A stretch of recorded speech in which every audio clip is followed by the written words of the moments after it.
Слухайте, на развитание такая песня.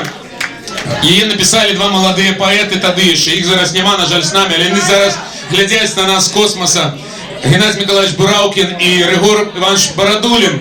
Песня жартаўлівая. Калісьці яны працавалі ў Мінску ў такім радыёпраекце у савецкія часы, натуральна. Яны высмеивали стиля. Вот Бородулин и Бураукин на стилях высмеивали. Написали песню «Девчата белорусские». И все, какие тут есть, вы такие пригожие. У меня просто, я думаю, как мне пытаются, откуда у вас только силы, Этюшкевич. Я кажу, что я поглядел, постоял с пригожуней и уже заразился. Так вот, песня называется «Чувиха клевая». Присвячается вам. Дык вось, чувиха клевая, яна еще, дай Бог ей здоровья, яна живая, ей годов под 80. А Лёва, с яким она гуляла, это, ну, я не веду, як по-белоруску член-корреспондент. Это, ну, вот, як это... Сябра-корреспондент, ну, тогда и казали член-корреспондент. Ну, Лёва, некий такой, Академии наук белорусский, вельми важный человек. И, значит, яны... Все, что зараз будет сказано, не проспевано, это моя выдумка, потерпите, это такая миниатюрка. Детям рассказываю, что ранее компакт-дисков не было. Все ритмы замежной эстрады, белорусы и жихары Советского Союза слухали на костях. Это были такие флюорографичные сдымки и, наверное, какие такие белорусы у подвалах после, значит, копировали это, все продавали. А дайте соло. Да.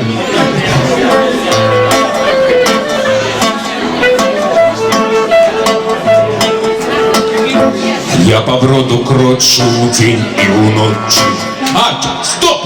Я ж не рассказал. Только у Нью-Йорку 8 годов назад я доведался, что у Минску был свой Бродвей. Его называли Бродом. И вот пьяны по броду крочать. Я по броду крочу день и у ночи, чувиха ее. И цигарка яркая просто в очи, ей пыхаю. Чувиха клевая гуляла с Левою, а сегодня прошвырнулась со мной.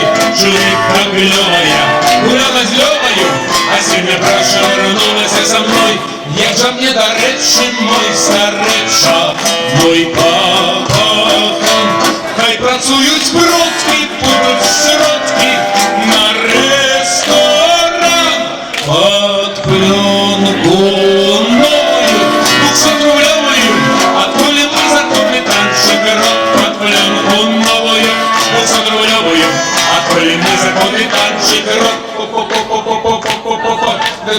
Так, и вот, почекайте, зараз интермедия, придуманная Этюшкевичем по Станиславскому и Немировичу Данченко. Молодые два поэта гуляют по Бродвею. Те, кто ведает Минск, Бродвей начинался от Фаштамта и заканчивался там, где стоит бюст Феликса, альбо, коли было еще 07 с собой, то мог закончиться там, где труба так званая. Но тогда можно было...